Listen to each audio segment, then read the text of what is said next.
আমরা চাচ্ছি যে আগে প্রথম সংস্কারটা করতে হবে। সংস্কারটা যদি সব রাজনৈতিক দল মিলেমিশে করে তাহলে এটা করতে বেশি সময় লাগবে না। এটা তাদেরকে সহযোগিতা করতে হবে বর্তমান ইউনূস সরকারকে। দ্বিতীয়ত হলো সংস্কার শেষে এটা আবার মাঠে বাস্তবায়ন করে দেখাতে হবে। সেটা দেখাবেন 1 বছর সময় নিয়ে। এটা ইউনূস সরকারকেই দেখাতে হবে, কারণ ওনার মডেল, উনি সংস্কার করতেছেন, এটা বাস্তবায়ন ওনার হাতের উপর দিয়ে হতে হবে। 1 ইয়ার টাইম, তারপরে নির্বাচন।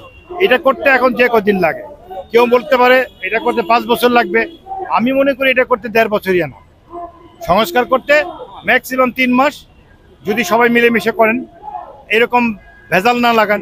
এই যে এখন একটা ভেজাল লাগাইছেন সবাই মিলামিশা, তো এখন আওয়ামী লীগের লোকে মিলামিশা যারা ভেজাল বানাইছেন, এখন 3 মাস সংস্কার এমনি পিছাবে। নির্বাচন জুনে ইউনূস সাহেব করতে যেতেছে, এরকম ভেজাল লাগালে জুন তো দূরে থাক, পরের জুনে হবে কিনা সন্দেহ আছে। এই যে সংস্কার করতে গিয়ে প্রশাসনিক এবং রাষ্ট্রপতি চুপ্পু তাদের সম্পূর্ণ সহযোগিতা পাচ্ছে বলে মনে করতেছেন এই প্রধান উপদেষ্টা? অসম্ভব। এরা চুপ্পু সাহেব বসে আছে, কবে জবাই করবে ইউনূস সাহেবকে, কবে জবাই করবে 24-এর এই সকল সংগ্রামীদেরকে। সঙ্গে আমাদের সেনাপ্রধানও আছেন, উনি সেনাপ্রধানও আছেন, উনি নাই তা না। কাজে ওনাকে প্রমাণ করতে হবে 626 জন বা আরো বেশি লোকজনকে উনি কিভাবে, এই আওয়ামী লীগের লোকজনকে উনি রাখলেন এবং ছেড়ে দিলেন। ওনাকে প্রমাণ করতে হবে 24-এ উনি হাসিনাকে উনি কিভাবে লন্ডন আমাদের ইন্ডিয়ার কাছে পাচার করলেন। উনি তো পাচার করছেন, মানে গুম করছেন। হাসিনা বেঁচে আছে এটা আমরা দেখতে পাইছি, কিন্তু হাসিনা যদি বেঁচে না থাকতো, এটা তো এমনও হতে পারতো যে এটা তারা তো গুম করে তারা অভ্যস্ত। এই গুমগুলা কে করছে বাংলাদেশে? হাসিনার আমলে ডিজিএফআই করছে, আমাদের সরকারি সংস্থাগুলো করছে। তো এইখান থেকে তখন কি আমাদের সেনাপ্রধান আর্মিতে ছিলেন না? তাহলে উনি কি এটা জানেন না? উনি শিশু বাচ্চা? তো ওনার এইসব জবাব ওনাকে দিতে হবে। উনি যেহেতু মানুষের সাথে কথা বলতে চান, উনি যেহেতু রাজনীতির ভাষায় কথা বলছেন, তাহলে ওনাকে রাজনীতির ভাষায় এইগুলোর জবাব দিতে হবে। শুনেন, এগুলো তো বাদকা বাদ বলতেছে তারা স্বাভাবিকভাবে, ওরাই তো প্রবলেমটা তৈরি করতেছে।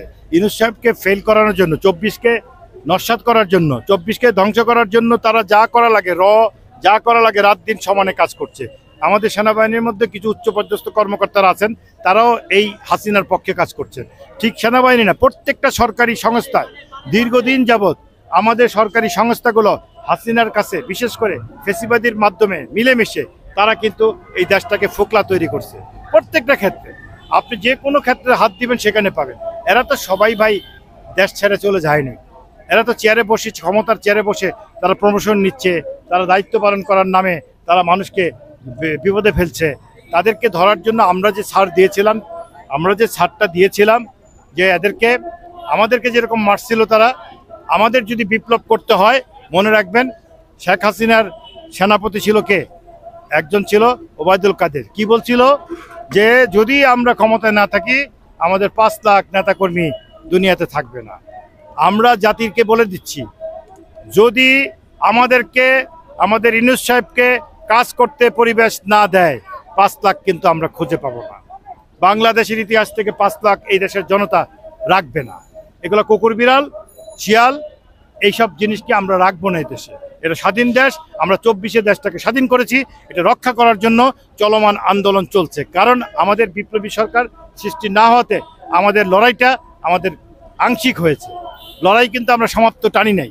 কাজে আমাদের লড়াই চলবে। যে যেখানে যেই বয়সের আছেন, আমরা লড়াই করতে করতে মরে যাব।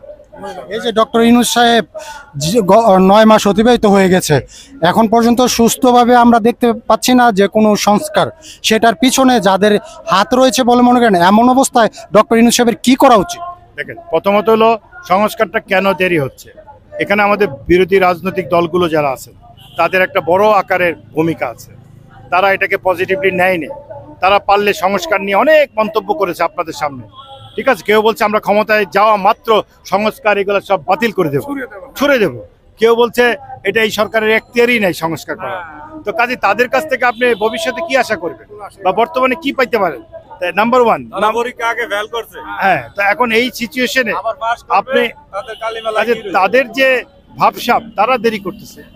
ইউনূস সাহেবের কাজ ক্ষতিগ্রস্ত হচ্ছে। আমি একটু আগে বলেছি, হাসিনার আমলের যে আমলাতান্ত্রিক বা সরকারি কর্মচারীরা, তাদের সিংহভাগ তো হাসিনার আমলের ভাই।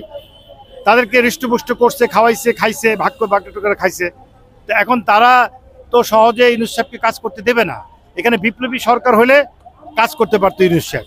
এখানে একটা বড় ধরনের ব্যর্থতা আমাদের হয়ে গেছে, কিন্তু আমরা বিপ্লবী সরকার হব না তা না।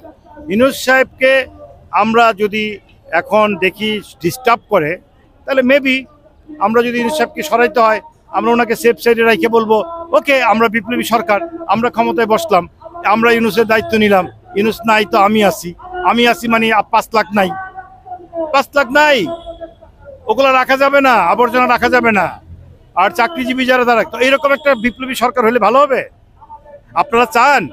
আমি কাকে বলছি? আমরা হাসিনারে বলতেছি, আমরা হাসিনাকে বলছি, আমরা সেনাপ্রধানকে বলছি। আপনারা চান? চাইলে আব্দুর রহিমের মতো লোক দরকার পড়লে এখানে বসবে, বসার পরে গুনে গুনে নেবেন 5 লাখ নাই ইতিহাস থেকে। কারণ কেন বলছি? আমার বাবা মুক্তিযুদ্ধে শহীদ হয়েছিল, আমাদের ত্যাগ আছে, আমার ছেলে মেয়ে পরিবার 90 আমরা আন্দোলন করেছি, আমার মা বিধবা হয়েছে, আমার মা বাইরে, আমার 2 মামা যুদ্ধে শহীদ হয়েছে। এই দেশটা আমরা ছেড়ে দেব আপনাদের কাছে? ছেড়ে দেব? নিশ্চয়ই না। কাজেই লড়াই চলছে, চলবে। আর 9 মাসের ব্যাপার, 9 মাস কেন 90 মাস লাগলেও আমরা ইউনূস সরকারকে চাই।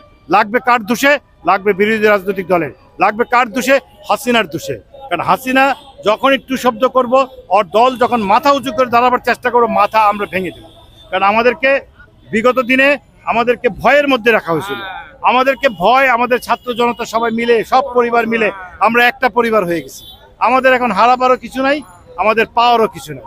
আমরা এখন ভয় থেকে ঊর্ধ্বে চলে গেছি।